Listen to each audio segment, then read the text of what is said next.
Welcome to the jungle. Ramsay has the fun and games. This Sheila shoots that Sheila. Fucking bogan dogs bark at her, which is terrifying when you don't have an arrow in your hammy.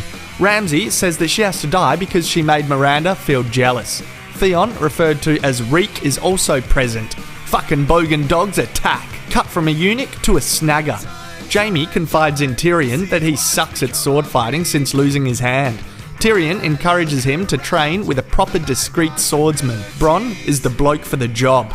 To keep his trap shut, he's throwing a few bob and upskilling Jaime with his left hand commences. It's gonna take some fucking hard work. Roose Bolton returns home, reminds Ramsay that he's a bastard, literally, and wishes to see Theon. Roose is unhappy that Theon Greyjoy doesn't have a penis. It affects bargaining power. Ramsay protests, reminded he's a bastard, literally, needs hug, doesn't get one.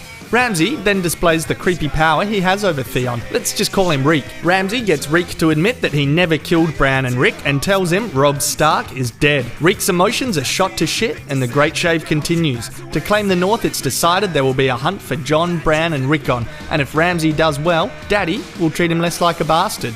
Varys the Spider informs Tyrion that people are starting to find out about him and Shae. Tywin has said he'll kill the next whore he finds Tyrion with. Tyrion gives Joffrey a wedding present, a book every king should read. He pulls a what a shit present face and then chops it up with Grandpa's superior prezi. Sorrowful book face, Shae enters. Although he loves her, Tyrion wants to break up and deport Shae to protect her. Shae doesn't buy into that. He then says he can't be in love with a whore, and that he can't have children with a whore, and he can't love her because of all the knobs she's sucked, and he thanks her for her fucking time. And that about does it. Yeah, nah. That was the sealer, I reckon. Piss poor timing. Bronn manhandles her. Wallop. End scene on two blokes feeling like buffheads. Later that day, Melisandre does freaky sacrificial religious shit. Stannis is still drinking the Kool-Aid. He then berates his missus for cooking a shit feed. They have a cliche family chat where Selyse reckons they should kill their daughter because she's a minger. Melisandre talks to Shireen about why she just toasted her uncle on the beach. Shireen asks questions. Shut down. Patronising touch. Believe what we fucking tell you, kid. Wolf POV. Must be Bran. He's looking for Bush Tucker. He's woken up and fucking lectured on spending too much time in Summer's skin. Apparently, with too much skin changing, you can catch Alzheimer's disease. Bran puts his hand on a tree with a face. Three-headed raven, sword, bean-eye, sky, child, flock, tree, horse, falling dragon. What the fuck was all that about? Meh, as long as he knows what's going on.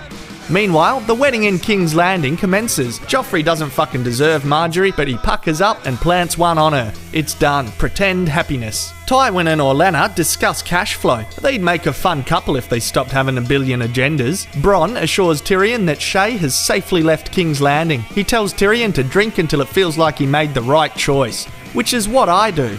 Shit DJ, speeches, more fucking pretend happiness, Oberyn with a babe, jealous chats because Cersei has to marry fucking Loras, and then Brienne is busted for apparently being in love with Jaime, creepy freeloader cornering girls, kick him out, I'm the queen, not Margaery, drunken politics talk, clash of fucking ethics, fucking shit entertainment, family squabbles, it's like a regular fucking wedding until, wait a second, Joffrey fucking dies!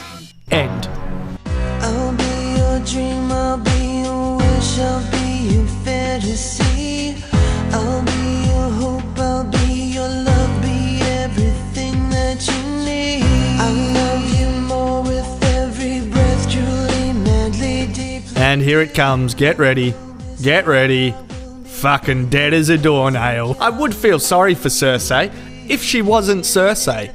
This can pretty much be considered a happy ending in Game of Thrones. It was great to see book author George got to pen the screenplay for this installment. Meant he could be as indulgent as he wanted in the final 20 minutes of the episode and just be at the wedding, building up to the death. The big worry for fans, of course, at the end is Tyrion copping the blame. Other notable moments at the wedding included learning more about Oberyn and seeing how much he fucking hates the Lannisters. This exchange of looks between him and Loras is an interesting one. Sexual or secretly allies? Don't know how I feel about Brienne being made out as if she loves Jaime. Thought theirs was a good story of just bloody mateship.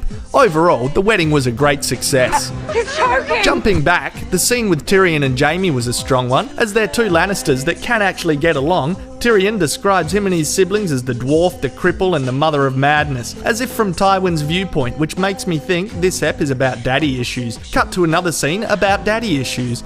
This is the first time we've seen Roose and Ramsay together, and it feels like the first time we've really seen Ramsay have some vulnerable feelings. If anyone can shake him up, it looks like it's gonna be his fucking old man. He tells Ramsay that he's not a trustworthy son and walks away from him a lot. Ramsay never gets to do the walking away. The other standout scene for me was the Tyrion and Shae breakup. Tyrion had to be a fuckhead because he can't trust his family, his dad or his sister. If they find out about his relationship with Shae, they'll kill her because they don't want the family name looking smutty or some shit. It was a really well executed scene. Familial distrust, fatherhood, and a coming of age story shot down in fucking flames. Oh, and a dragon. Can't wait to chuck a Ned Kelly and take next week's episode off to Pirate Bay. Apparently I'm a fan and a criminal. There's a patch of snow